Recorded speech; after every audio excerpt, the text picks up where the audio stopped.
Hello, River of Life Community Fellowship. It is time once again for another midweek check-in. So this week we started our Christmas series talking about the coming promise, how Jesus was this promise that was coming. We're looking at all these different things in the Old Testament that foreshadow Jesus and the things that he would do in his ministry on earth and since he has gone to heaven. And this last week we talked about the promised one, how Jesus was the promised one. And we looked at different things in the Old Testament that foreshadowed a promise like that. And we saw, how God promised Abraham that his descendants would have the promised land, and how God promised Abraham that he would have descendants and that he would be a great nation. And then we looked at how God fulfilled those promises. And we really see how in so many ways that those things foreshadow Jesus as the promised one, how Jesus was a promise that God made and then God fulfilled. And it all boiled down to God's faithfulness. God is faithful.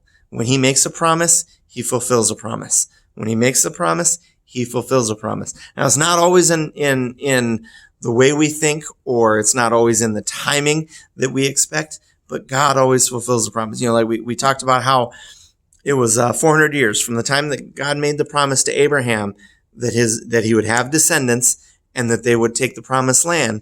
It was well over 400 years later when that actually happened. It was a promise. And how even Jesus, he was a promise that God made in the Garden of Eden. Right after Adam and Eve sinned, God made them a promise that there was one that was going to come, that was going to defeat sin and death.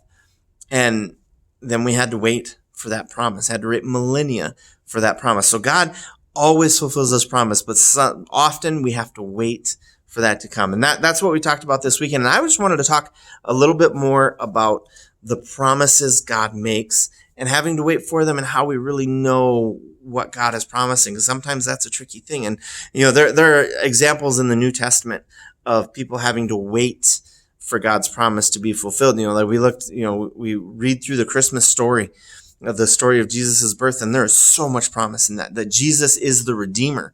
But he didn't start his public ministry until he was 30. So there was a 30-year period of waiting there that the nation of Israel, that the people of God had to wait through from the time Jesus was born to the time he started his ministry.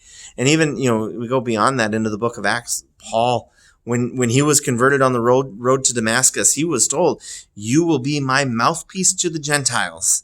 And so he was told he was going to go and take the good news to the Gentiles, but it was 14 years before he took his first missionary trip. And so there's always this time of waiting that we have. And I think that's an important thing for us to understand, because God gives us promises, but then we have to wait for God to fulfill them. And we one of the things we talked about this weekend was how Ishmael was a human attempt to fulfill God's promise. That was Sarah and Abraham's attempt to fulfill God's promise. Instead of waiting and letting God fulfill the promise, they tried to do it on their own. And that's where Ishmael came in. And even we looked in the book of Acts, in Acts 5, the council talks about these two men who thought they were something, that were leading people in Israel, in the nation of Israel, that really in a lot of ways people thought they were the Messiah, but they weren't. And, those two men were examples of human attempts to fulfill the promise of Christ. These were two men who tried to, in their humanness, fulfill the promise of the Messiah that God had made for them. And it didn't work. It didn't go anywhere. Ishmael didn't become the great nation that would bless all peoples like Isaac did. And so it's important that we wait for God's promise, but there's also something in that is very, very necessary to understand. And that is that God doesn't always fulfill promises like we expect. And sometimes we misinterpret the promises that he has made. Like we talked about Ishmael, and Abraham and Sarah Abraham wanted him to be the one of promise. And even when God said, no, you're going to have a son who's going to become a great nation, Abraham's what about Ishmael? I wish that you would look at him, but God says, no, that's not the promise that I made. That was Abraham's attempt to fulfill the promise. It was not the promise God made. And, we look at these two guys in the book of Acts that are mentioned in the book of Acts. They looked at the promise of God and said, let's make this happen. And one of the things that caused them problems was, like, when they looked at the promise of God, when ancient Israelites looked at the promise of God, especially in the time of Jesus, they looked at this Messiah as coming to be someone who would free them from the Romans. And that was honestly never a promise that God made about the Messiah. He said this Messiah would come and bring them freedom, but it wasn't from an oppressive government. It was from their sin. And, they expected this coming king, warrior king. And so when these two men decided to take it upon themselves in their human way to fulfill God's promise, they were trying to be the ones who would free Israel from Rome. And that wasn't what God promised. They misinterpreted the promise that God had for them. And I think that's an important thing to note too, that in so many times we look at the promises of God, like we have an expectation for how those are going to go. And a lot of times those expectations are wrong. And so what we have to do is we have to step back and really just say, okay, God, I trust you. I trust that you've made this promise.